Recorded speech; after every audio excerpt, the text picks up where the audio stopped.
चम दौड़ी रे बांधी हाथी पिठी रे घोषाड़ी घोषाड़ी कला पहाड़ दुर्दश आणिकी कौड़ी पहुँचला ना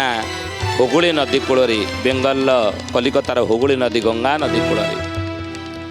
आ ये गंगा नदी कूल श्रीजू मान को कला पहाड़ पोड़ीदेला रागरे ये गोटे कथा आज मालिका वचन आम आलोचना करने जाऊे। शिष्य रामचंद्र पचारे कले गुरुदेव से कला पहाड़ श्रीजू मान को पड़ा जी जगतर कर्ता जी जगतर नाथ जी काशी रे काशीनाथ से क्षेत्र भीतर नाथ जी बद्री रे से बद्रीनाथ से क्षेत्र से नाथ नहीं जी रामेश्वर रे रामनाथ कहगला से रामेश्वर नाथ से क्षेत्र नाथ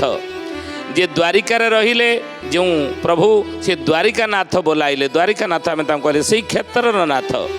जी बद्री रहिले से बद्रीनाथ से क्षेत्र नाथ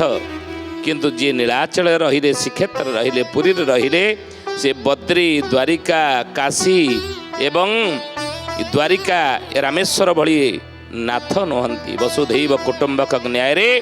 सारा जगतर नाथ जगन्नाथ स्वामी नयन पथगामी भवतु मे आदिगुरु शंकराचार्य उदात कंठेर उद्घोषणा करिसंती।